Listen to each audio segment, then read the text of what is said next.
God help me, defending Cyclops, which pretty much considering cutting this out immediately when I edit this episode. I have all the control. Power. Hav and Charles. Hav and Charles Talk Comics. Hi there, welcome to Hav and Charles Talk Comics, episode 4. I'm sitting here with my good friend Javier Gonzalez, and we are discussing today a Hawkeye run from 2000 and, oh my gosh, I've already done it. I didn't look that up. From 2000 and something. 2012. Hawkeye run from 2012, and a arc of the X-Men called Mutant Massacre from 1987, I believe. Am I right on that, Hav? Yeah, I think it was 86 to 87. 86 to 87. Maybe. Okay. Right in there. I've really realized I know what the dates are when I look up to put it in the liner notes on the episode. It's amazing how much I learn when I actually research stuff. So this is the second time in a row, if we're going to go chronologically like we have been. Mm-hmm. Well, let me say, first of all, it's probably obvious to anybody listening, I'm suggesting the older stuff so far. You're suggesting the newer stuff. Mutant Massacre was something I suggested. I read it back when it came out. I didn't read everything, but I read a lot of it when it came out, especially the X-Men related books. You didn't read Power Pack? And I think I picked up an issue. I don't think I picked up that issue of Power Pack back then. Boy, you were not missing out. Get the Daredevil issue. Oh, really? Weakest link in that. It was weirdly different. Well, we got a lot to get into. We'll get to that. So I have opinions.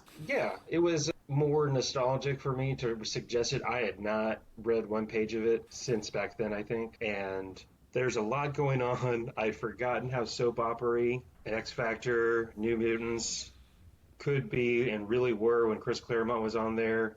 There's all sorts of stuff going on. There's a whole bunch of backstory there that they let you in on a lot of it, but man, there's a lot that had come before this arc and a lot that goes on after this arc, so that this really doesn't feel like a beginning, middle, and end story when you read it like I just did. I don't know if you had similar sentiments, and I would be surprised if you were a little more harsh than I'm going to be about it, since this is the first time you ever read it, right? Yes, it is. And again, with some of the stuff you read, I felt personally attacked by things that were in it, especially the New Mutant stuff, because I didn't really read X-Men or much mutant things when I was reading in junior high, but I did read a bunch of New Mutants, and I remember really enjoying it. So I was very disappointed that of the mutant issues, the ones in their actual books, they were the weakest link of those. So disappointed in myself, not in the title. Disappointed and I understand that tastes change, but wow. Well, I would hope your comic book palette has developed a little bit since we were in middle school in the mid '80s. I will admit I am slightly. If you're like, I am slightly more mature, but just slightly. Like sometimes I do question whether my whatever emotional maturity ended in 7th or 8th grade. No, I got a little bit past that. I can safely say. No, I'm not saying a whole bunch more. I have matured emotionally, whatever, a little bit since then. But yeah, I mean, again, nostalgia. This was right in the wheelhouse again for me of when I was picking up the stuff at the grocery store or bookstores in the mall. So fondly remembered it, and I, like, for example, I don't know, in the collection that you read, they had that chart in the back that had all the different comic books with like little characters jumping around. I remember seeing that in one of the first issues I picked up, whether it was Uncanny X-Men or X Factor, and thinking, oh, let me see if I can try. And I think I tried to pick up most of the comic books, but I couldn't find. I don't think a Power Pack was widely distributed at the places or stocked at the grocery stores or bookstores I went to. And I noticed on that little chart, Daredevil was not included on the little chart, even though it's clearly related. And that whole that one issue was just oddly, it didn't fit in for some reason in my mind. It was just kind of an outlier. And I was never clear. Sabretooth is he part of the Marauders? Is he not? And okay, let me back up. Well, hold on. I was going to say we're doing it again. Forget spoiler alerts. This is we talk about comics that have been read, and we say what comics we're going to do. There can be spoilers. If we're going to spoiler alert something, it'll be, I don't know. I won't say what happened in the latest Superman and Lois on CW that I watched this morning. Oh, I haven't seen that. Then I won't spoil anything. Not that there's a lot to spoil. No, and I was going to say spoiler alert. Superman is was Clark gonna Kent. Make Sorry. a bad attempt at a joke. Oh, okay. No, I was going to say we're back to what we did in the first episode of not discussing what we're going to discuss. We're just starting to discuss it. Why don't you tell us a little bit about what the Mutant Massacre is? What is this arc? So guess what? Some mutants get massacred, and how concise? It's runs through. I know, right? Just get to the chase. So there's the mutant, and this is a multi-issue, multi-title crossover event in Marvel, circa 1980, starting in 1986. I think it might have carried over into 87, but I'm not sure. And there's a bunch of stuff that had been being planted in issues before with this mysterious figure. And if you haven't read this stuff, you wouldn't know into this because they don't do a very good job of this. Mr. Sinister is behind a group of bad mutants called the Marauders. Okay, so Mr. Sinister is who's going to have been behind this whole mutant massacre. You really don't get a motivation for this. Right. Exactly. And for reasons not apparent from what we read, I don't believe, he directs his Marauders to go into the tunnels below New York City where there are a group of mutants called the Morlocks that live, eat, and breathe. They are led by a leader called Callisto, who I don't remember what her powers are. I don't even know if she's just a really good fighter, or maybe that she's highly skilled, but I don't remember what else. And at some point, and I do remember this, in prior issues before this run on Mutant Massacre, her and Storm had fought, and Storm is depowered at this point. She doesn't have her powers, and I don't remember why that is, but I do remember that. So Callisto, the leader of the Morlocks, fights Storm for leadership of the Morlock, and Storm wins. She also had famously, issues before beat Cyclops for leadership of the X-Men. So then hold on. Go ahead. So basically, if you want to take over a mutant group, all you have to do is beat up the leader. Yeah, you throw down. Yeah, Homo superior indeed. Homo superior indeed. Yes. Go ahead. So when the Morlocks are attacked, the X-Men, of course, come to the rescue. Storm feels responsibility towards them. Also, it's my understanding, of my recollection, one of the reasons a lot of the mutants that are Morlocks that live in the tunnels, it's because a lot of times physically they can't easily blend in to quote unquote regular society. Their mutation are such that there are physical attributes that make it very easy to tell they are mutants. For example, you have Caliban is one of the mutants, and you have Leech. They both don't look like you and me. They bigger eyes, different skin tone, color, and yeah. So then these Marauders, you got, and let me back up. The Marauders go down there to kill the mutants that are down there. Uncanny X-Men get involved. The X-Men get involved. The underclass or the young students at the X-Mansion and Xavier's school are the New Mutants, who at the time the headmaster is Magneto, because he's in one of his good guy time periods. I was mildly shocked about the Magneto. I knew that had happened during the X-Men run because it's referenced other places, but it was just kind of surprising, like, oh yeah, wait, that's this part. I mean, and coming in there's like no explanation how there he is, and where's Charles Xavier? Yeah, well, and Charles Xavier, I think during this time period, is out in the galaxy somewhere with his girlfriend, on and off girlfriend, and I'm blanking on her name. Later, I'll come back to that. Okay. And so speaking of Charles Xavier and Magneto, so at the same time, you have the formerly known as the Brotherhood of Evil Mutants, which I always kind of laughed at that pretty weird name. I don't know if that was just something in the comic books or they actually call themselves the Brotherhood of Evil Mutants. I would think they would leave out evil and just say, hey, we're a Brotherhood of Mutants.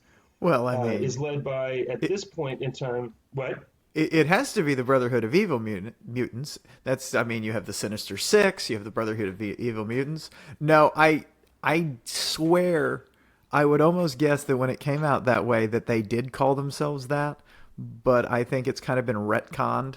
So they're the Brotherhood of Mutants. Because remember, they were... Well, even now... go ahead. Oh, you were going to say even now? No, I'm sorry. Go ahead, Charles. I'm being bad about that. I've lost my track. You're good. I just think it's been kind of, like I said, retconned to be the Brotherhood of Mutants. The evil is dropped because we're dealing with something that's comics were not subtle when that kind of stuff started.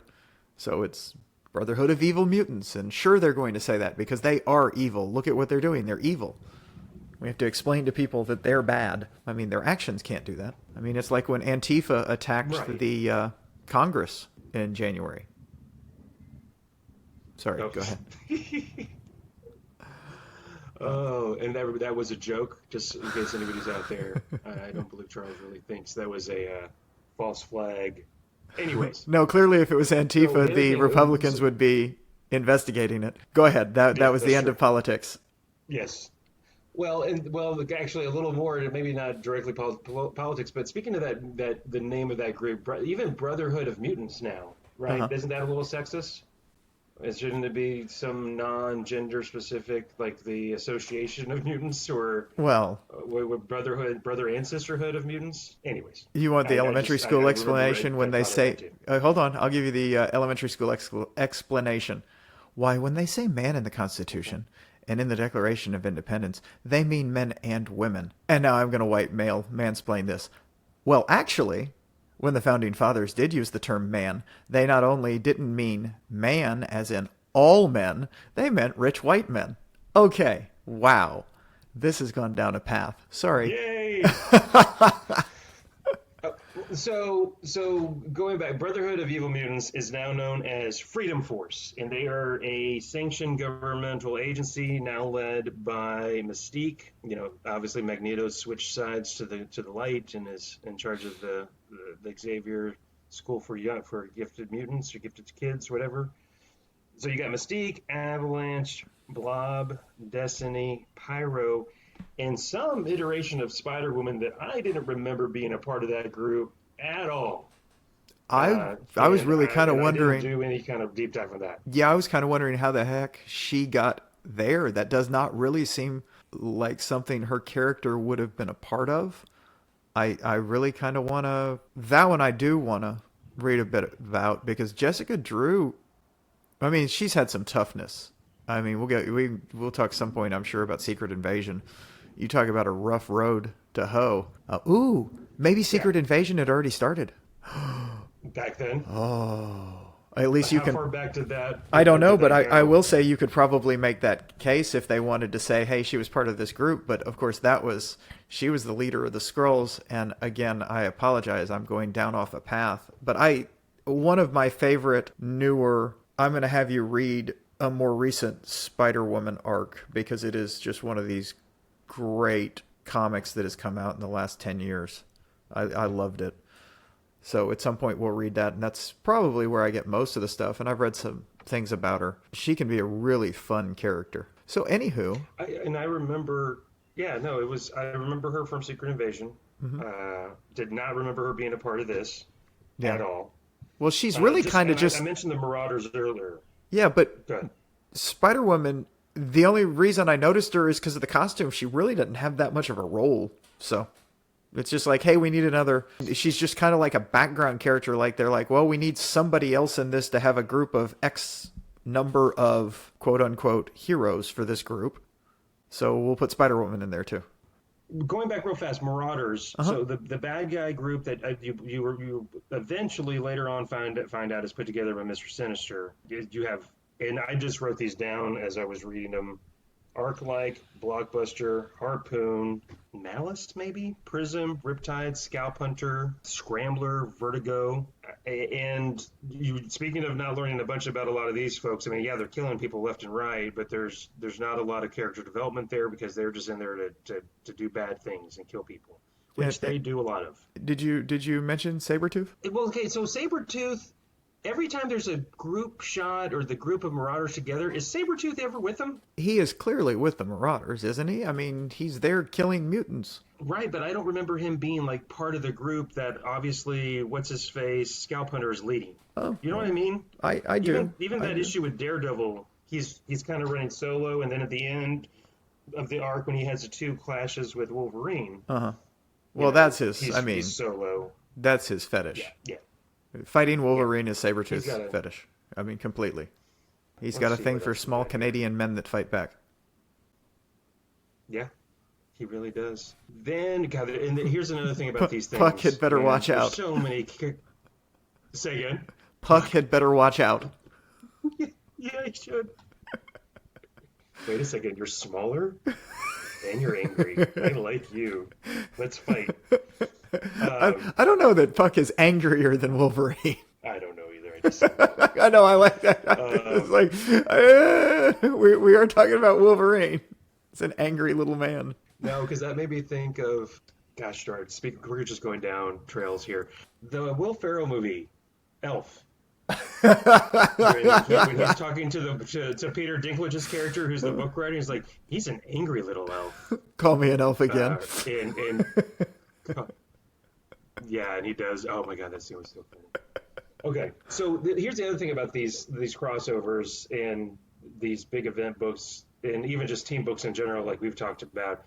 So many characters, so much going on, especially in this thing where you have not only the X-Men, X-Factor, and Mutants, throw in some Thor, some Power Pack, and a Daredevil issue on top of that. Mm-hmm. X-Factor was they decided to bring back Jean Grey from the dead in the mid-'80s. And then, of course, that brings back the original X-Men together. And this is another thing I'd forgotten about. I read X-Factor pretty early on. I didn't get it from issue number 1, but a little before this arc, if not right when this arc was starting, maybe is why I started picking it up, because of this crossover. X-Factor, they were called X-Factor to the general public. They portray themselves as regular Homo sapien people that were mutant hunters. And their alter ego team was the Exterminators, where they were, obviously Cyclops. I don't know if Jean Grey was going by Marvel Girl still. Beast, Iceman, Angel, the original X-Men lineup. And they were using the X-Factor Mutant Hunters thing to get a lead on mutants so they could go and help them. Just a weird way to go about trying to do the same thing that Xavier had been doing forever. They just decided to go this route. Warren Worthington III, the Angel, is independently wealthy and had funded all of it and hidden his backing of X-Factor because he is a known mutant. It comes out during this arc that everybody finds out that it's all a front, and so they're going to have to deal with that going forward. But yeah, and then part of that is they'd already rescued this kid, Rusty, who's got fire powers, manipulating fire, and he got in cross situation with Cyclops, and he'd taken off, and then he gets into a scrape with the Freedom Fighters / Brotherhood of Evil Mutants. And so that's where this all starts, and you see that interaction happening there. You also get the little kid, Artie Maddox, who can't speak but suppresses mutant powers when he's in a certain distance of any mutant, he cancels their powers. Yeah, so I think those are all the big players. I mean, like I said, there's just a lot going on here. Please, I feel like I've been talking too much. Any thoughts about all that? It's okay. I didn't read it. What? No, I was kidding. I said I didn't read it. I didn't read. I started it. I was like, nope. Never mind. This is the part of the class when the instructor calls on me and I say, yeah, it was the Tale of Two Cities. It was the best of times. Oh, sorry. No, I actually enjoyed most of this. There were some definite dated things going on. The strength of some of the issues was interesting going through it. In particular, I mentioned the Daredevil issue that I thought was incredibly weak. And I just was doing some research, and that was supposed to be at the end. That's the last thing, because that's Sabretooth after the whole thing, and he'd had the attack on the mansion. Okay. So it's kind of like an epilogue of where Sabretooth is, I guess, to let us know he's alive, that he does that. But I was kind of shocked because I'm not a huge Daredevil guy, but I expected that to be better. Some of the things that I liked, I mentioned the New Mutants I did not care for because I thought that they were everything wrong with my choices I made in junior high, RE reading. I would have liked more explanation about why a group of mutants came out to, because aren't the Marauders mutants? Yeah. I mean, they even said they're mutants. Why does this group of mutants want to go into the tunnels under New York City and murder a huge group of mutants that are literally bothering no one. So it seemed to lack this motivation. I mean, I got nothing on why they were doing that. I bluntly was kind of confused with what is the name of the group that the government runs with Mystique leading it again? Freedom Force. I don't get Freedom Force. They were going after, so they were chasing mutants. Okay, that's right. They were chasing mutants, and then X Factor was trying to protect the mutants, but everybody thought X Factor is trying to kill mutants. I'm very confused with control. Yeah, I'm very confused with how people are confused about who Cyclops is when he's in a different outfit. I mean, it's clearly the same guy with the fire blast things from his eyes, or concussive blasts, or I don't know what they are. All I know is what Gail Simone says they are, and good Lord, that woman. She has Cyclops nailed as the most awful character ever. Which is personally offensive because he's my favorite character. I do love her trolling. That is why I brought up Gail Simone and her opinions on. I love her just trolling everybody that doesn't know that that's what she does somehow. Where she's like, oh, the heat vision. Cyclops is heat vision. It is, and everybody just loses their crap. It is one of the most brilliant. She is one of my favorite follows on Twitter, comic book wise. Yeah.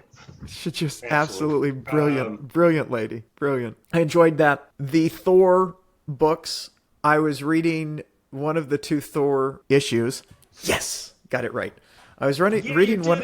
I did. Did you notice the pause right before it? I'm like, I did. Loaded up correctly. All right. I was reading one of the Thor issues, and while I was reading it, I was thinking about one of the things that always, even back then, kind of irritated me about comic books when heroes would meet. Unless it's the very first time, even when it's not the very first time, they both act as if, well, surely you don't remember me. And I was thinking about that, and then all of a sudden, Thor meets X Factor after he is saved. And by the way, he's carrying Angel, and then they go through this whole Cyclops saying, well, I don't know if you would remember, but we have met before. And Thor's like, well, yeah, I remember you. You're the dude that shoots whatever it is out of your eyes. How would I forget you? And of course you would remember me. I'm the god of thunder. Except then Thor actually goes, oh, wait, this Angel must have been that other one. And I'm like, okay, so you didn't remember him with his giant ass wings? It's not like you're meeting some random person that you haven't seen in 5 years that has no discerning, unique anything about them. I ran into a guy I went to high school with at work, and even when he said who he was, I didn't recognize him. He didn't recognize me either, so, I mean, that was just... I mean, that I understood. But he also didn't shoot some kind of beams out of his eyeballs. So, no... And hang around with a guy that's made of solid ice... and a dude with wings. Like, right. You remember that trio of guys, for example, and a guy that's a beast. And a hot redhead that can pick you up with her mind. Yeah. They kind of stand out. Yeah, I know. Even for an Avenger, that would be a memorable experience. Okay, I will say, of all the superheroes in the Marvel Universe, people that it might be more understanding that they would forget would actually be Thor. I mean, he's literally thousands of years old. There's a lot of memory going on, and he's probably met some weird arse people in his life. That's true. He is. Yeah, that's a good point. Yeah, but he did remember them because it's polite to remember when you meet a guy that shoots something out of their eyeballs. It was like Ronald Reagan. Yeah, you would think so. It was like Ronald Reagan in our last episode, or at least in the issue of Justice League, forgetting meeting Superman. Yeah. We've met before, Mr. President. Okay. I swear, didn't he say numerous times? I'm never letting that one go. Yes. That was the most shade I've ever seen thrown on Reagan in a comic book. We've met Mr. President numerous times, or something like that. It was just come on, dude. Going back to the Cyclops and X Factor. So the other thing here is, remember, Jean Grey has just been brought back from the dead. Famously killed back when the Dark Phoenix thing. She was one of those that some people thought was going to be a dead and stay dead forever, kind of like Bucky was forever, always dead. And they bring her back, and thus you got this new reunion of the original lineup of the X-Men.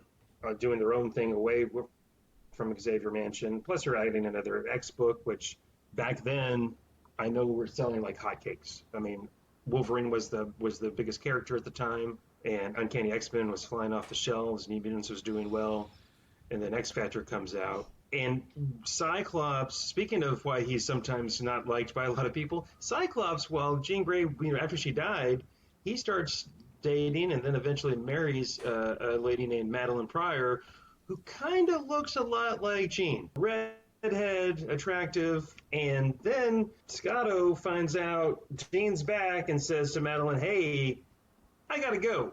And she's got a kid. They've had a kid, I think, at that point. And he just kind of bails on her. They were living in Alaska. I think she was a pilot in Alaska. And he bails and goes to hang out with his original flame. He doesn't tell Jean about it for a while. Then Jean finds out he's married. Speaking of soap opera stuff, right? And there's kind of this love triangle between Angel, Cyclops, and Jean, because she's kind of going to Warren for consolation or to complain about Scott. Again, very soap opera-y stuff going on. So there's that thing too. And then, yeah, so I don't know if you picked up on all that or if you thought about, had any thoughts on any of that. I mean, that's Chris Claremont at his best, just having these ongoing love interest soap opera things going on.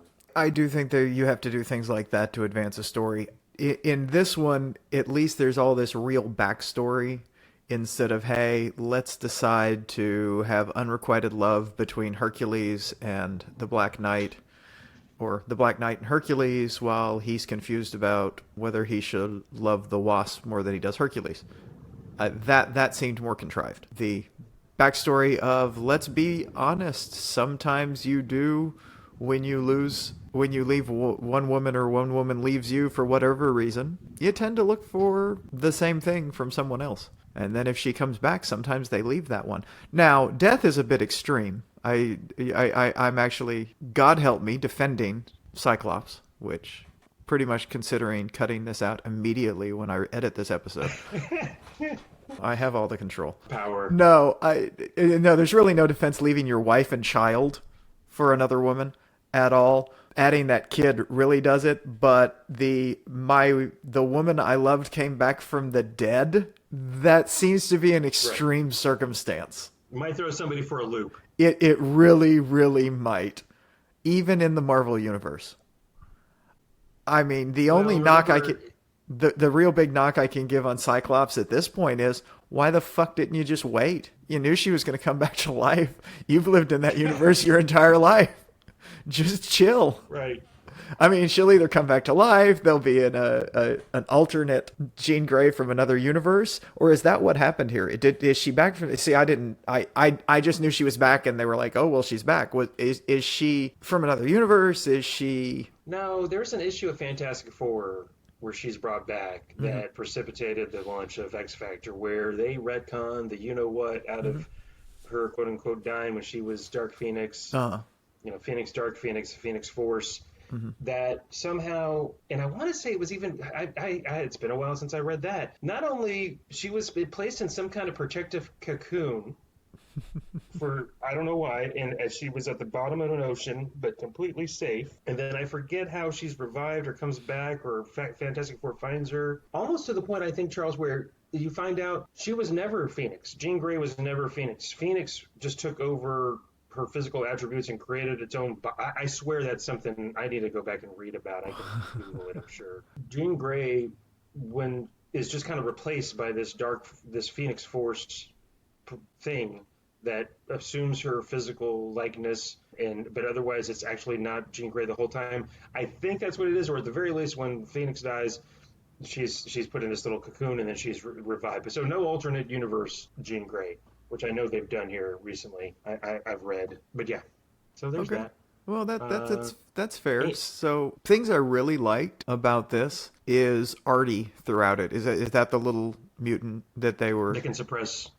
No, that's Leech. Leech suppresses. Oh, Leech. Okay, I'm sorry, Leech suppresses. Artie Maddox is the one that can project. He can project. Yes, and he goes throughout that whole thing, and I like that as a storytelling device. Plus, he was really sweet, and going through it, I really liked what was going on and him having to communicate the way he does. And he can also kind of see the future, right? I think I got that from him. He gets impressions of what could happen. I don't even know if it's what could happen in the future, but he can see stuff. I think maybe that's not happening right in his immediate vicinity. Okay, I kind of thought he could. I thought it was a little bit of precognition, just like maybe images of what. I mean, if you go down this, if you turn here, this is going to happen. If you turn here, this is going to. And I liked that as a character thing, and how hard he and Leech and Caliban, but mainly the two of them, because Caliban loses consciousness pretty quick. How hard Artie and Leech are attempting to save people, and they tugged on the heartstrings there a little bit, because they killed a lot of people in this thing. Okay, so yeah, I mean, lots of Morlocks are just mowed down right off the start, and then some X-Men they don't die, but they get pretty hurt.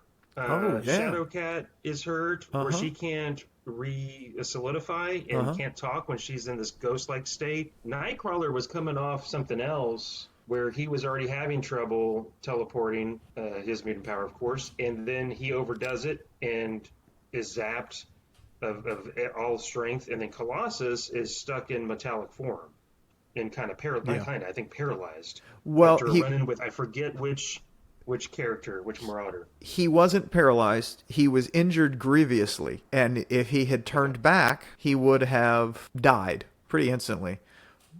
But they took him, and I think he lost consciousness, and then Magneto, being the master of magnetism, attempted to heal him, and he saved his life, but the result of that is at the moment he's paralyzed. Okay, I couldn't remember that part. Yeah.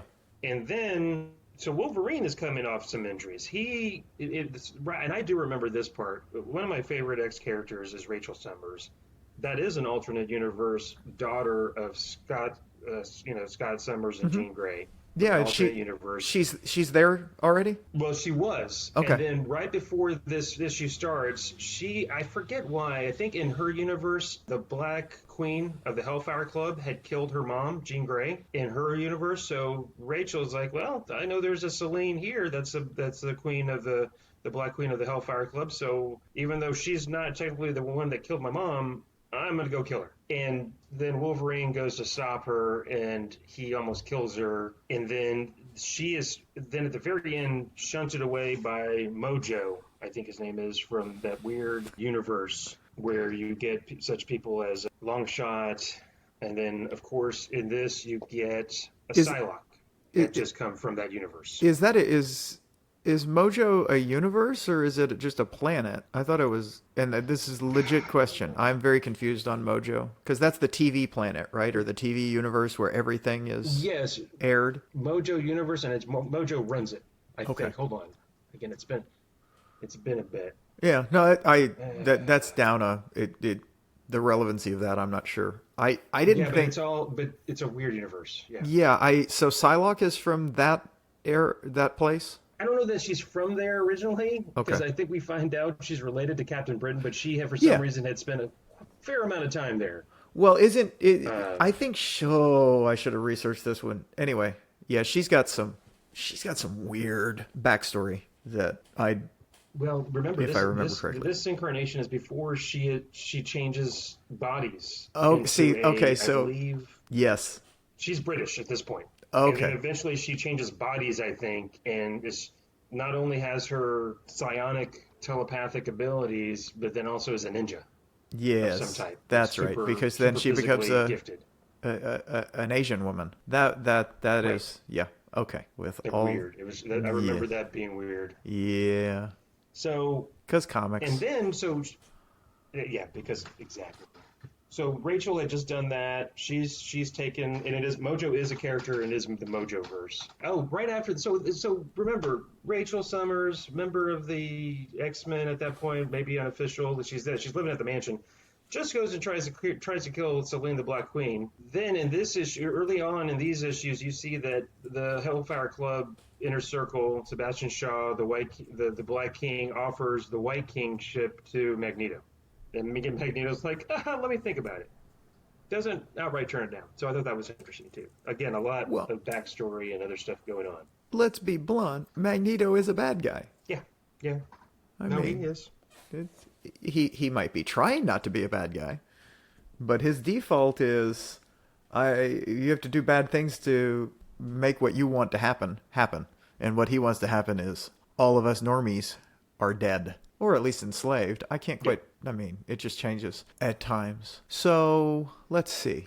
They murdered a bunch of mutants. And then that's just basically, I mean, it really was just this huge catalyst of, okay, let's kill all these things, and then we'll drop in each group as they come to kind of battle them. I mean, because X-Factor battles the Marauders and does okay. X-Men battles them and does actually worse than X-Factor. The Marauders capture Angel and hang him up in a, I'll say it, Christ-like pose on the wall through his wings. Just nail him up by his wings on a wall and are torturing them when the God of Thunder arrives. Right. And thankfully saves the day. Yes, pretty decent battle, and they does he kill somebody, by the way? Yeah, he kills him. Now, in fairness, he broke his arm, and I mean, a Blockbuster or something like that. Just this, the big guy. Yeah, it was all I could think of is, having never heard of him and watching him, I was like, they wanted to use the Juggernaut, but they can't kill the Juggernaut, so here's this guy. Yeah. Yeah, so he murders him. Well, in fairness, he doesn't murder him. You could make a very fair case of self-defense. Right. But because the guy was trying to kill Thor, and he's like, "Okay, done holding back. You broke my arm, and now you're." Yeah. So he absolutely, just bluntly, he absolutely black hammers it. He's like, "I have a hammer. I'm just going to hit you with it." Yeah, I'm going to drop the hammer here. Why? Again, if you'd have just done that in the beginning, you wouldn't have a broken arm, Thor. Yeah. Go to your little girl's birthday party. See what happens. Well, and you find out was he cursed before all this or after by Hela where his bones are brittle? It was after it. Yeah, that was at the end of the two issues. Yes. Almost said episode of the two Thor issues. So he got cursed by her because he called on her, I guess, and she was I'm mad at you for all this stuff backstory that she goes into, and now I'm going to curse you, and I'm not pleased that people die. It's just something they do. And then, without checking the rest of it, and let's be honest, Thor does not have heightened powers like some superheroes that he can sense if there's anyone left in the tunnels. He's like, well, they all died, and they died gloriously, so we need to cleanse this place and send them to heaven, to Valhalla. And he burns out the entire tunnels. Yeah. That's true. I didn't think about that. Well, you didn't. Maybe they're survivors, Thor. Well, beyond that, there were literally we don't know what happened to the New Mutants because they went into battle and they shouldn't have, and now they're disappeared. 2, X-Factor was still there.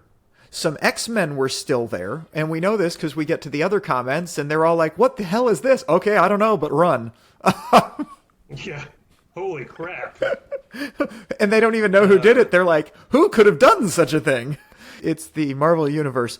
Pick some people. I mean, there's a lot of people out there that could have done that, but that was about as Thor-like as when he first meets Captain America in the Avengers movie, the first Avengers movie. Mm-hmm. And he's just like, here's this guy. I'm going to throw my hammer at him. Yeah. It's like, you're just going to throw the... I mean, he punch first, ask questions later. Yeah, very Marvel. Very Marvel. You got to wonder how many people Thor has killed that have irritated him throughout his life.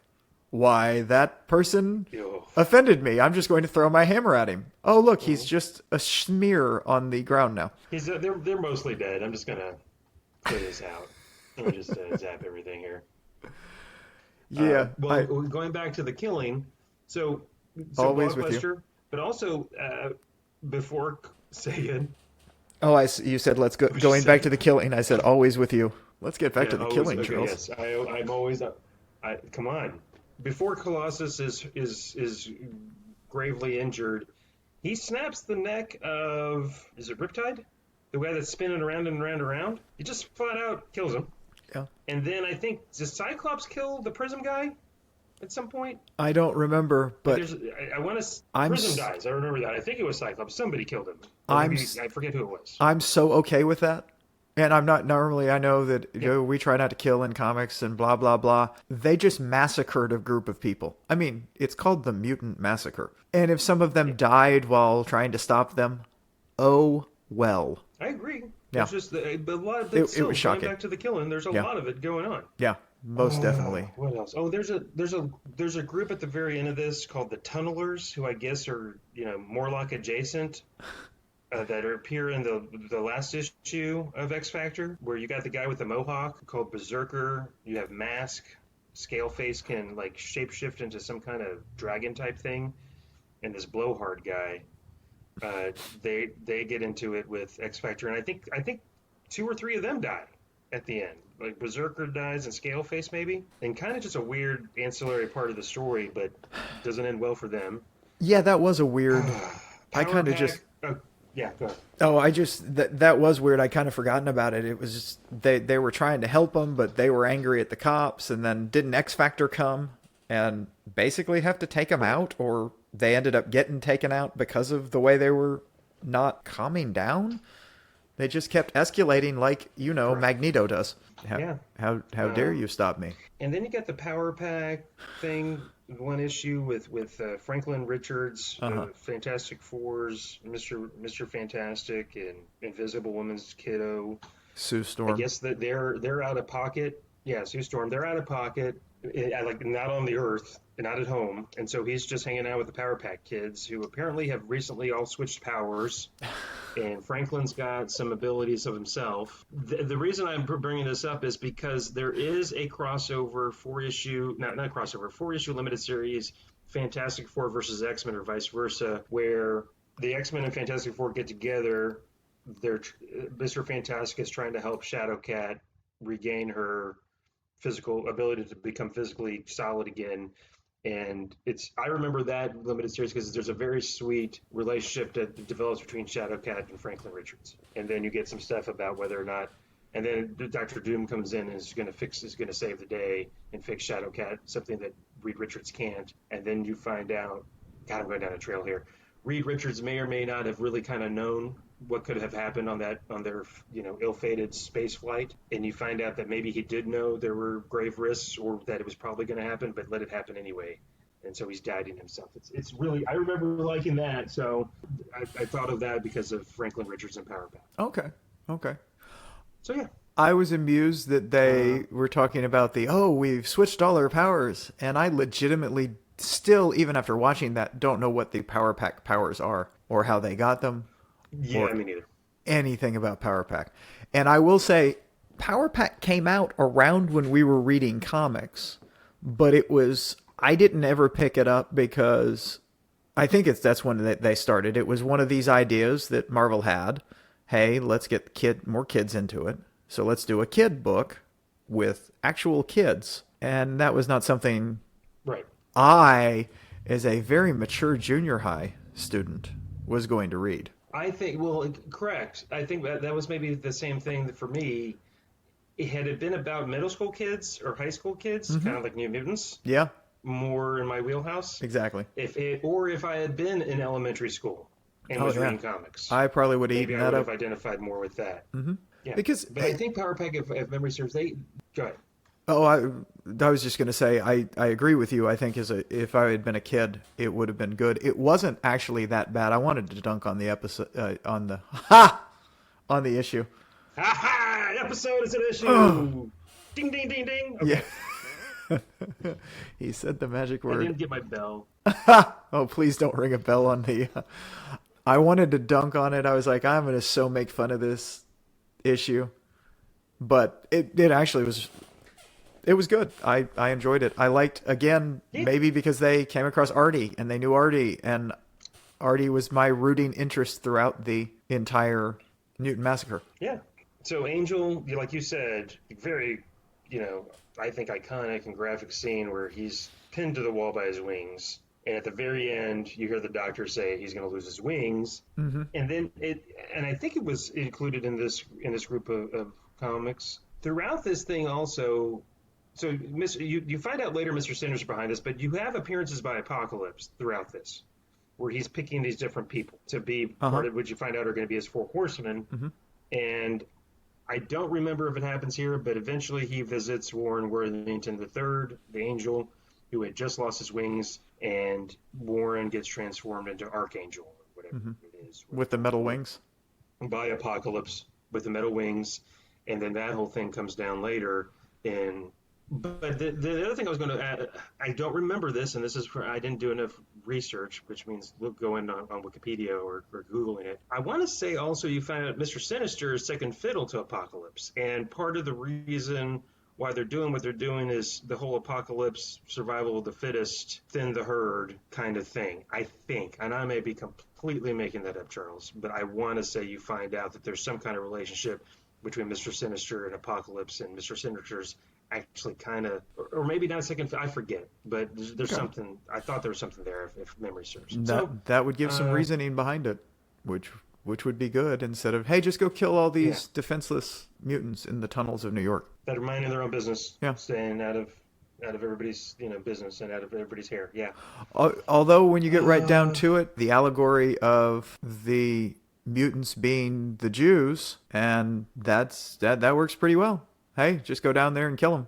Well, and I think Magneto makes point blank reference to that in this arc about this is what happened to the Jewish people. I swear there's a panel or two where he makes reference and like this like not again kind of thing. Mm-hmm. I'm trying to think if there's anything else with that. You have, of course, the iconic fight scenes, fight issues between Wolverine and Sabretooth. In one of them done by, we haven't said word one about the creators really. I've mentioned Chris Claremont is a writer in this. Louise Simonson was writing X Factor at the time. Her husband, Walter Simonson did some of the art in X Factor there. And then Ann Nesenti, is that how you say her name? I believe was writing Power Pack? Or no, maybe Louise Simonson was also writing Power Pack, and Ann Nesenti was writing Daredevil. I forget. Walt Simonson was writing and drawing Thor at the time. Yeah, he wrote the Thor installments. And then I was going to mention all the art I enjoyed. It doesn't make it or break it for me, but that one issue with Alan Davis doing the pencils in the fight scene, I always liked Alan Davis. And of course you got John Romita Jr., Walt Simonson, we already mentioned, Jackson Guise, Sal Buscema, John Bogdanov, how do you say that name? Bogdanov, Rick Leonardi. Yeah, Barry Windsor-Smith does an issue, I believe, too, of X-Men. So just a lot of creators contributing to this bad boy. It was really good until that Daredevil issue. It was just a weird issue. It really is.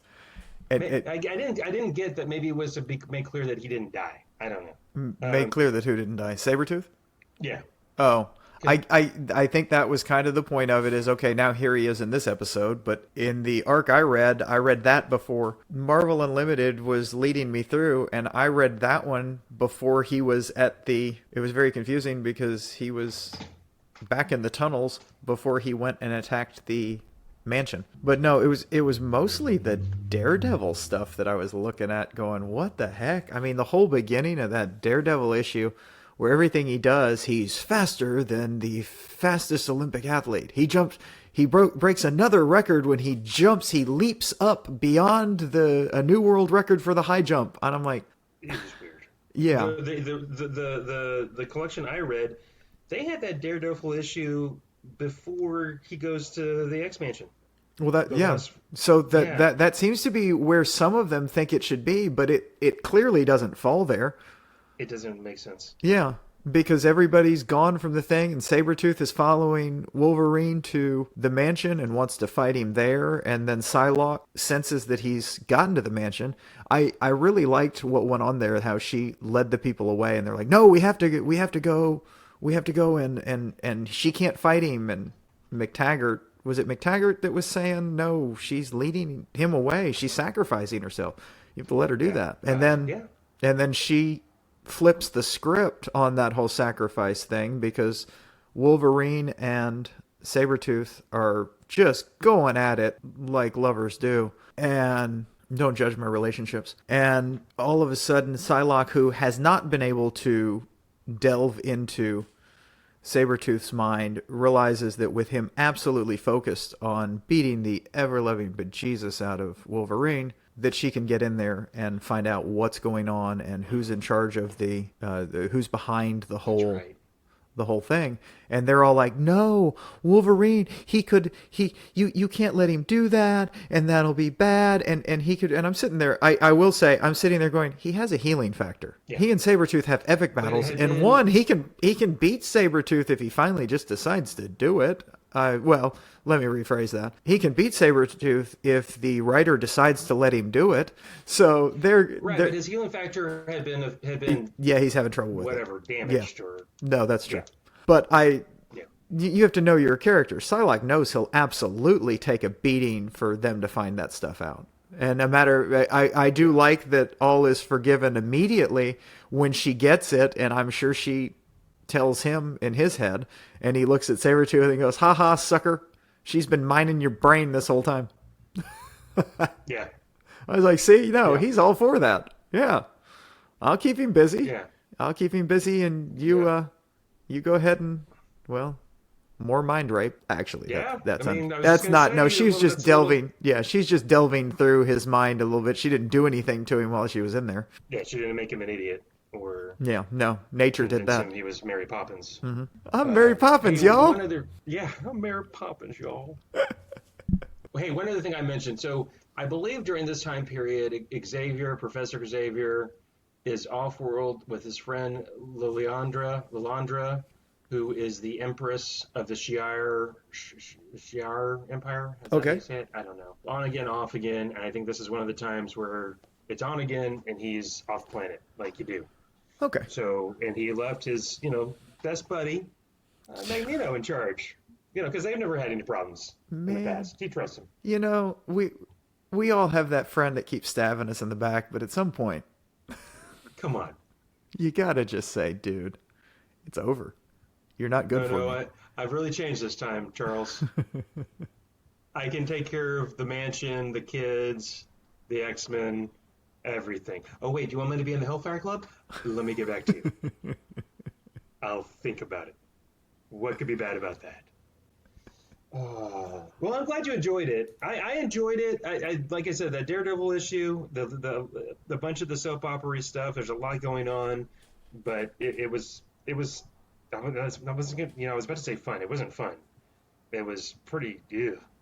Again, dark and gritty 80s. Here you go. Oh man, yeah. Well, the whole he kidnaps a woman. Yeah. In that Daredevil. No, there was a lot. Quite bluntly, there was a lot wrong with that one.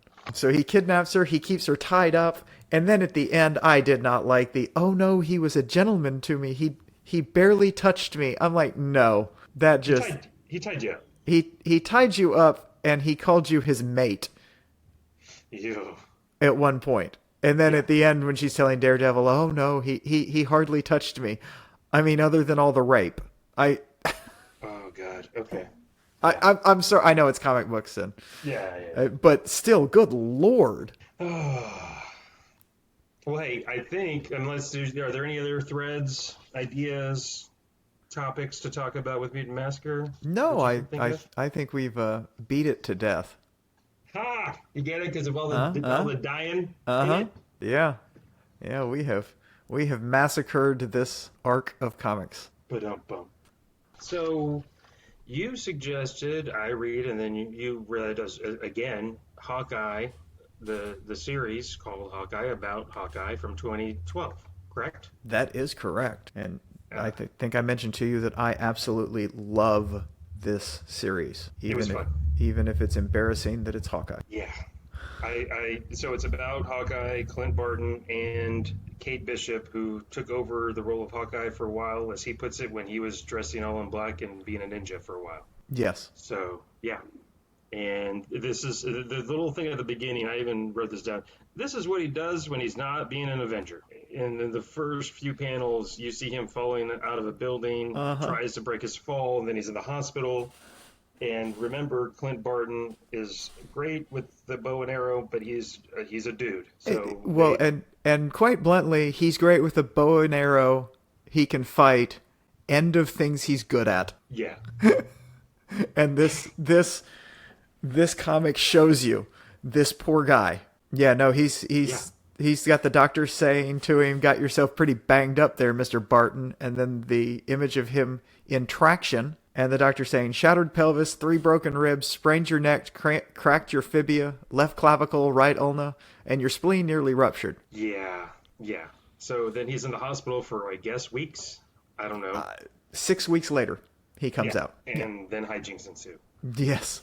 It just, I mean, it jumps. He kicks the wheelchair into the street that they bring you out on in a wheelchair and gets yelled at by the person. And then you see him with a dog. All of a sudden, it's just a jump cut from that, clearly advanced in time. It didn't even say it, but he's got a dog at a veterinary clinic, and they ask what happened, and then he goes back to talk about it. And this, again, it's just his life, and he's going about his life. So he comes back to a place, and he sees someone getting evicted from his home, from his apartment. And he intervenes. He wants to help out his neighbor. And it's these Russian, I believe, Russian mobsters, and Yeah. pays everybody's rent in the building for a year, and then the Russians still want to kick him out. And he's like, no, that's not gonna fly. You're paid. Take the money. Then there's also the John Wick thing with the dog, where, and I don't know the timing of this coming out in 2012. When did John Wick come out? Because hey, they were mean to a dog. It wasn't his dog. But Yeah. Well, who does that to a dog? I don't really think that's not so much that. I think that's got more to do with just a trope of people look out for dogs. I don't think he didn't go off and kill people because they were mean to the dog. He just hurt them for being mean to the dog. So yeah, it becomes this epic fight when he goes to pay too, because that's what starts it out. There's this big fight in an underground casino, which is, he jokes, I can't believe I dressed up for this, because he's going to an underground casino, so he wore a coat and tie, and man, they're just thugs, including the Russians, who are all in tracksuits. Of course. And the bro, because that's all they say. Come on, bro. Yeah. Well, bro, he won't take the rent, and then the fighting ensues. And we haven't even gotten to them hurting the dog. He feeds the dog on the way in. That's where the dog kind of comes up. But then he's waiting for them to help the dog in, and he's asleep when the guys come into the veterinary clinic. That's right. Didn't they? No. Hold on. Yes. No, they do. He's in the vet, and they find him there. Yeah. Yeah, but then they go back, because it's kind of confusing, because they go back. And I'm flipping through the pages right now. Just go that, and then you see him run out, and they're going to shoot him. And they do. They wing him a little bit, but then the dog, who he fed on the way in, that they're mean to, attacks them, and then they hurt the dog, and then he beats the ever-living snot out of them, and then the dog gets hit by a car after saving him. Yeah. They throw the dog in the street. Yeah, they kick the dog into the street, and the dog gets hit by a car, so he takes the dog in. So then they come to get him at the veterinary clinic, and they're going to take him out, and then... One of my favorite things in this, I just saw that, is they're pulling him up, and they're about to fight. He's holding the big thug against the wall and says, "It's okay, everybody, it's okay. I'm an Avenger." And a guy with a cat goes, "Are you like Iron Fist or something?" No, he's not. Yeah. I do like how the dog's on his collar. He finds out is the dog's name is Arrow, and he's like, "Yeah, we're going to change that." And then eventually the dog's name is changed to Lucky. Yeah. At the end. No, it was just it was just a beautiful first comic of him fighting as a regular dude and ending up with a dog. Yeah. Yeah, and I don't know that you suggested these back to back on purpose, but I thought weirdly similar to Stumptown, where you got just a guy that's not good at a bunch of stuff, kind of like she wasn't very good at life. Yeah, neither is Clint Barton. I like noir. Yeah, I do, and I think comics are a very good place for it. I will say, now that you mention it, the art's not even that much different. The way, I mean, the art is different, but there's a similarity kind of in the way it's done on some of these. Especially in the coloring. I think, and the tone, it's just like the actual tones used. Yeah, it's got some of the same type feel to it. I'll say that. There's a little more crispness to the Hawkeye comics, but that's just Marvel. So yeah, I mean, everything in this just makes me happy. And then you start getting people coming in because you meet the real Hawkeye. Ha. Kate Bishop. Kate Bishop, and she's great. I love the headline in the second comic from the Daily Bugle. Everything awful. Oh God, somebody do something. Well, and yes, that was fun. And we find, their back and forth, their chemistry is awesome between Kate Bishop and Clint. You find out, he's more feels like he's a mentor, and of course would never ever think of anything romantic. Uh-huh. And she lets on like she's on the same page, and then you find out no, she's got a crush on Clint. Yeah, but based on that age difference, that's just a kind of almost a schoolgirl crush, and he is actually doing the right thing. It has one of my absolute favorite things in that when she's explaining that. Let me find it in my screenshots. When he's explaining why he's not going to do stuff like that with her or not interested, it absolutely cracked me up. Well, I knew there was a discussion. Yeah, hold on. They're on the phone, and Kate says, "Well, good. You're old enough to know how creepy that would be. Does this mean you want to sleep with Spider-Man?" Because he made some kind of comment about all this stuff, and he's like, "No, because that screws it up. It always screws it up. I always screw it up, and I just love that. Does that mean you want to sleep with Spider-Man?" Yeah. This comic. And early on too. Go ahead, sorry. No, early on. No, there was going to be a tangent because when they're also talking in person, there's one part, maybe in the second issue, where they're doing the trick arrows, which I thought was fun and fun. Oh, God. Yes. They end up having to use later on. Yes, talking about the trick arrows, using the trick arrows, and the fact that in the second issue he is fighting a circus, and he's a carny guy. You find out the circus folks are trying to rip off all the bad guys, rich bad guys. Yes. At some function, and so they're going to steal from the thieves. Was that the second issue or third? Anyways, that is the second issue. Yeah, that is the second issue. Or episode, as I like to say. And you find out that the head bad guy was trained by the same dude that taught him. Taught Clint. And Kate Bishop, I don't know a bunch about her. She was in the Young Avengers, correct? Mm-hmm. She was. And she's independently wealthy on top of it? Her dad is wealthy and evil. Okay. Wealthy and evil. And there's even more of that.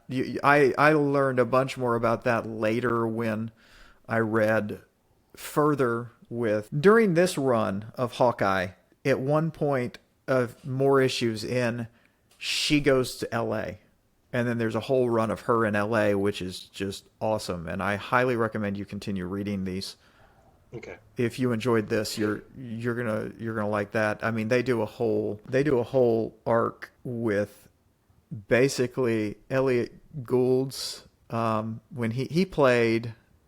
Oh, what's the name of the detective from Los Angeles? That's going to bug me. Anyway, irrelevant. Brain not working on that. Can't pull it up.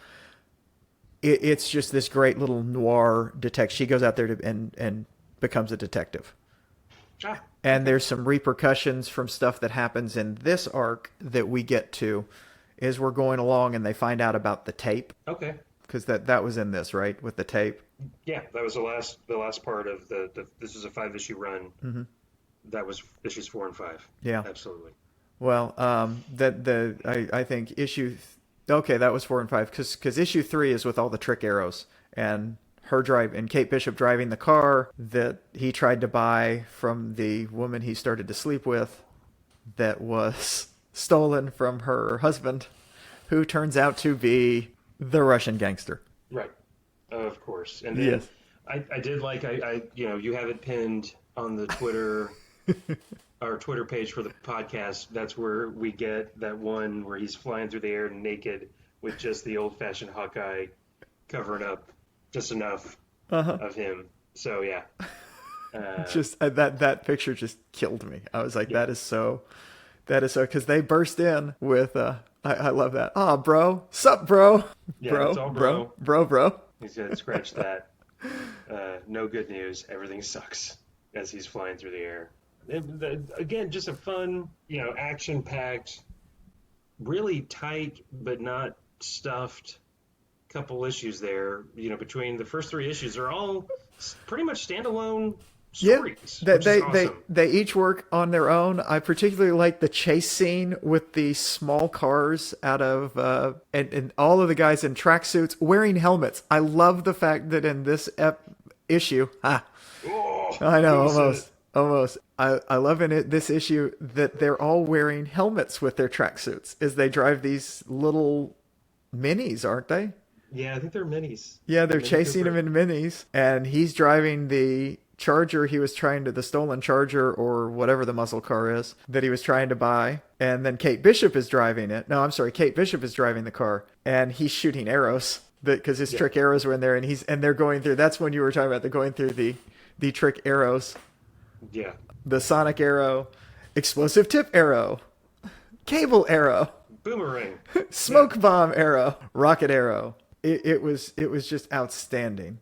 Yes, and they're and yes, so that's right. She finally uses the boomerang arrow yeah, she finally that uses the she was, boomerang and hero. wasn't she dunking on that earlier? That was the nice callback. Oh yeah, Yeah, because I'm like, oh look, it actually came in handy. Huh. And then at the very tail end of this, the last two issues of the set I read was the tape, which then you remember you're reminded, oh yeah, Clint Barton, Hawkeye, also big time player, gets called upon by Shield and Captain America to help out on an incident that at first you think Clint had killed somebody, yeah, there's and it starts out they come and say to him, "Hey, somebody has the tape. right, Your tape," and and evidently it is a tape of Clint Barton assassinating someone, and that has gotten loose, and it's going to be at the auctioned to the behest highest bidder of right, and he was sanctioned and hired or told to do that by the U.S. government by slash Shield. Shield, and so that'd be bad for that to become public knowledge. So then it's him telling Kate, "Hey, sit this one out. I got to take care of something in Madripoor," which I love that they are going to Madripoor in this because you see, this version of it where it's just everything goes lawless, but with the code of, thieves and killers. Yeah.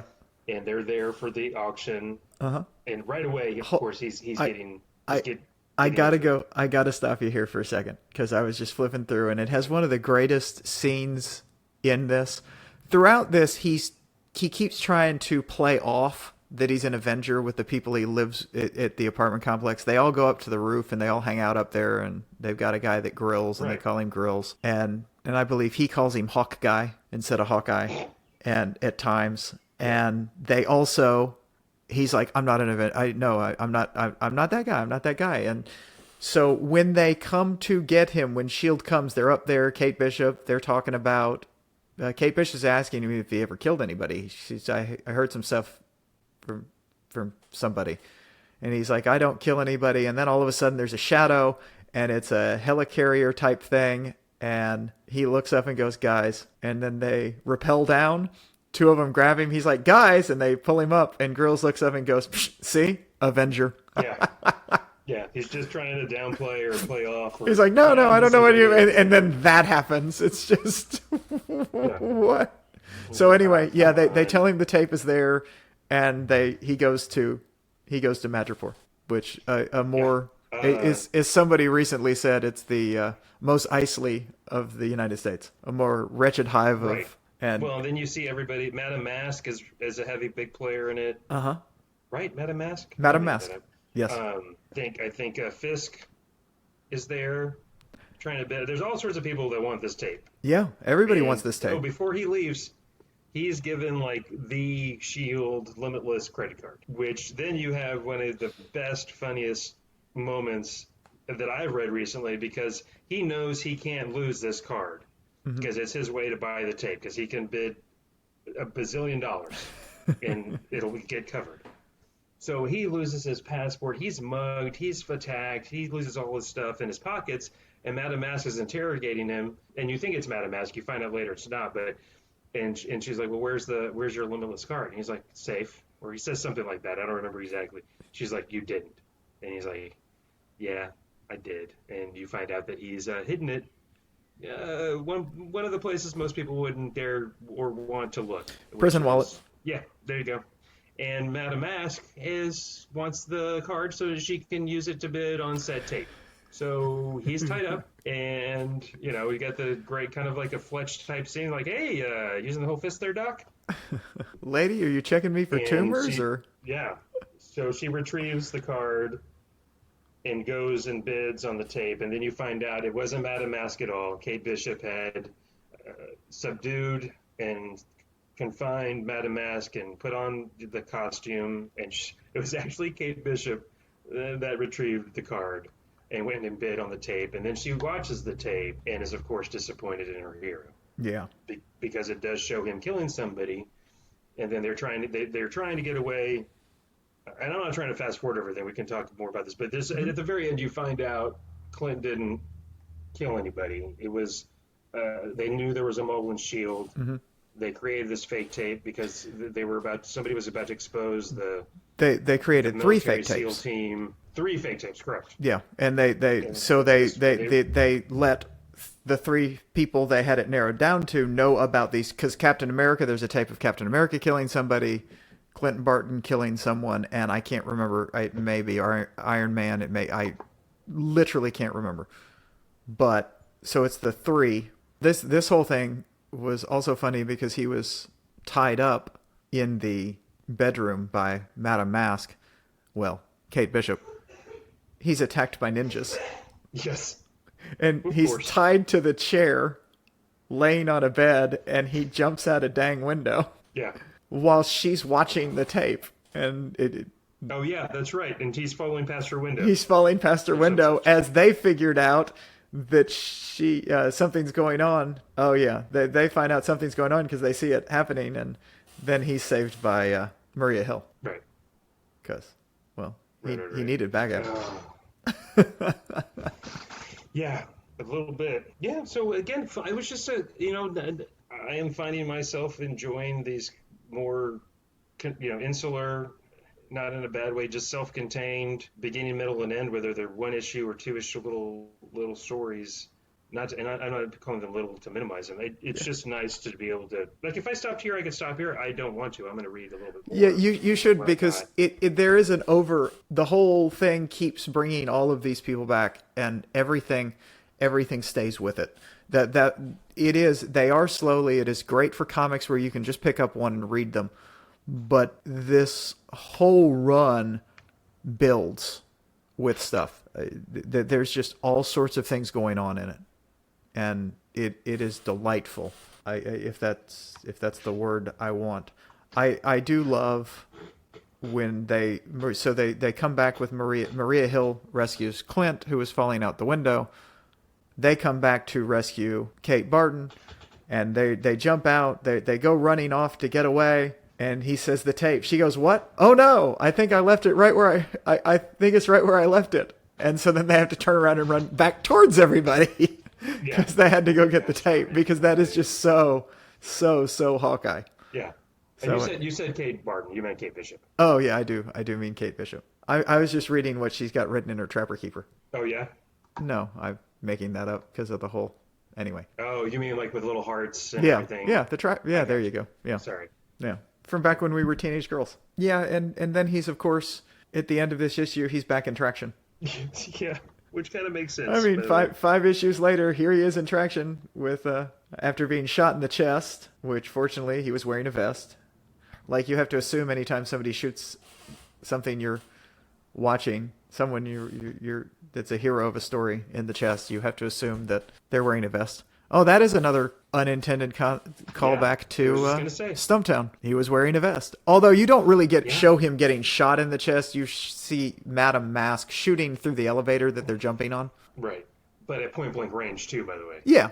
Like pretty close proximity, so it's going to leave a mark. Oh yeah. But you don't necessarily see him get shot in the chest. Or do you? Anyway, just everything about this goes into a lot of the things that I like about comics, which is when they do the interpersonal stuff well and see the nitty-gritty life.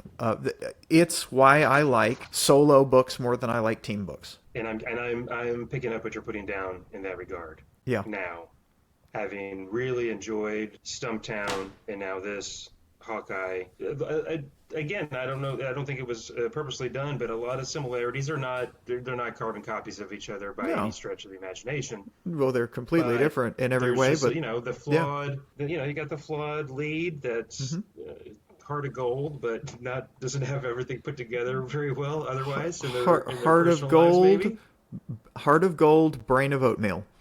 I mean, in fairness, Yes. it's all the concussions and having a fifth grade education. Yeah. He. Let's remember, he's a carny. Well, yeah, I know, and you do get to see more of his backstory if you read on, because they'll do delving into his backstory some. Yeah.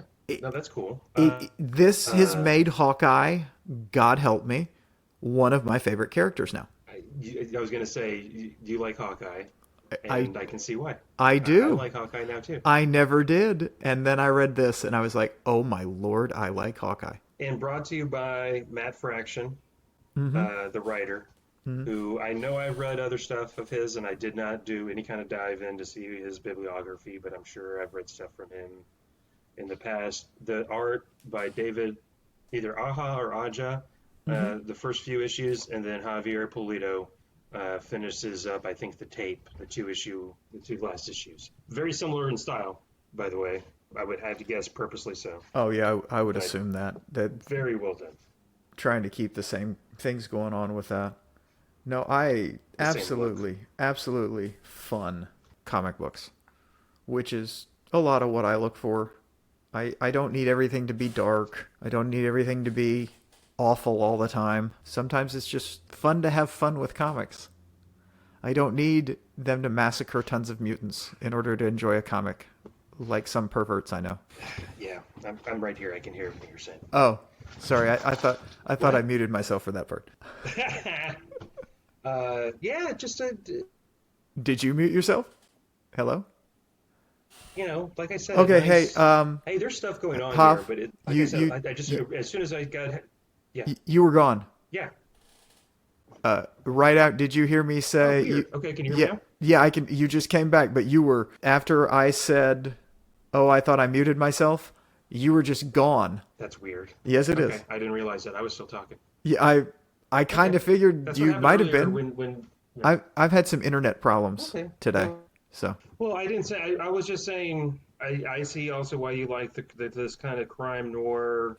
Focus primarily on one character, but of course there's the supporting or ancillary or characters you get to know more as you progress through the book instead of just saying, "Hey, here's 7 characters. You should know everything about them. Let's go." yeah, I like delving into the life of someone. I like the fact that as you read this, you'll see growth in the characters, which is nice. That seems to be not allowed in a team book in a lot of ways. They don't grow the characters. They grow their characters in their solo books. They don't grow the characters in the team books. Unless that kind of goes out the window in, say, the Fantastic Four, which was built as a team, that team is the book, or the original X-Men. Pretty much all the X-Men, they grow them as they go because they aren't in solo books except sometimes later. And that's the thing with Yeah, Hawkeye. I agree. He's almost always been in a team book, so he's never really had a chance to grow. Yeah, so there's a lot of territory to cover Yeah. and stuff to go into and develop, and so Mm-hmm. it's kind of wide open Mm-hmm. to the writer creator or creators that want to flesh him out as a character, Yeah. which they did great. So yeah, Very, um, very enjoyable. Should have made you read more of it. I still have my again to plug the Dallas Public Library. I still have a bunch of issues left on what I borrowed, and Good. all on my iPad through Hoopla. Mm-hmm. So I think that might be in the offing. Excellent. Now, I don't know if this is a good point to talk about what we're doing next time. I think it's an absolutely wonderful place to talk about what we're doing next time. So, you have suggested I read is it 6 or 12 issues? 12 issues of the I think Flintstones? I think do both volumes because they're on Hoopla. Let's just do it all. Do it. Yeah. Do it all. Yeah. Do it. The Flintstones Um, by Mark Russell. and not right by Mark Russell here, done very recently, fairly recently. Yeah. Again, maybe I should have looked that up. But That's fine. for sure within the last 10 years, if not Oh, last 5 absolutely. years. Oh, absolutely. Yes. And then and I heard nothing but rave reviews about it. I haven't I talked did that hear much about about it. the reviews. I never read it, so Okay. not just from you. I talked to other Oh, people. okay. Believe it or Oh, not. what? No, you know what? I don't talk to too many other people about comic books. I do Okay. read about comic books, That's okay. I and a lot of guess, other people on Twitter or in articles were raving about it. yeah, no, that definitely do that. That is what we're going to do for you. And you are having me read We Three. Is that how you say that? WE3? You know what? I kind of went back on that. Did you already start reading it? Well, what? No. What else? What would you want me to read instead? I was thinking for a lot of reasons. First, I've never read this, The Eternals, Okay. the original Jack Kirby story. Okay. That's 19 issues, Oh, you and really do hate me. timely because the movie's coming out Uh-huh. later this year, Okay. and I'm very interested to see how it holds up. It's Jack Kirby, Okay. his return to Marvel, Uh-huh. and I think that's 19 issues, so it's a little Yeah, more it's 2 volumes. than You had mentioned it. I downloaded it on Hoopla as well, although it's also on okay. Marvel Unlimited. There you go. So Yeah. I think We Three will eventually. We Three is a rough read, Uh-huh. by the way. Just so Yeah. you know. Okay. So yeah, I almost didn't want to reread that personally, just because it's. I don't know how much you know or don't know about it, but it I is. Oof. just what you told me in the parts I've read already. Yeah. Okay. So, but yeah, we'll do Eternals I then. am looking Yeah, forward. we're gonna read a lot Okay. then, because I'm making you read 2 volumes, and that's 19 Yeah. comics. So, all right, that'll work. Can you get it done in a week? I'm gonna do my darndest. All right, because I have next Yeah, Sunday off as well. Ooh, perfect. Yeah, All right. we can put a clock on this. I mean, I Sweet. still won't have edited Yep. last episode or this episode, but actually by next Sunday I'll be on the clock for editing the next episode, because that's Yeah, due the to next drop. episode. Yeah, because we are recording this on January. January. Good Lord. Wow. Sunday, May 30th. January. Wow. Yeah. Where did January come from? I have no idea. I just looked at the date on my computer and All right. yeah, May 30th, and the next we just dropped the second episode on Friday of this week, so on the 28th, and I want to thank everybody that's listened so far. I'm surprised and rather pleased that based on looking at where people are listening, I don't think I can name everyone listening at this point. So thank y'all. If you'd like to contact us at all, you are welcome to. I am on Twitter at HerringRedReal. It's HerringRedReal. And we have a website. We have an email that we have set up for the comic, which is Hav and Charles Talk Comics at gmail.com, and it's Hav and Charles Talk Comics at gmail.com, and we can respond to that. And Hav is also on Twitter at Hav Gonzo Tweets is my handle. Mm-hmm. And yeah, and please. there's also a Twitter page for this website that, as I think I've mentioned before, I set up prior to even talking to Hav about the podcast, and because that is you knew I was going to say yes. Oh, I did. And I could have always changed the name to, I don't know. I really like the JCTC, so I would have to find somebody whose name started with J that liked comics. But I mean, I'm sure they're out there. We are. It is J and C Talk Comics. JANDCTALK COMICS. J and C Talk Comics on Twitter. Yeah. And you can enjoy the byplay between Hav, me, and an unnamed intern who runs our Twitter account. Yes, that throw shade mercilessly at both of us, which is great. He's kind of a dick. Well, hey, and again, thank you, everybody. Thank you to everybody that has listened, and we hope you keep on listening. We do appreciate it. Yes. All right. Until next time, this has been Hav and Charles Talk Comics, Episode 4.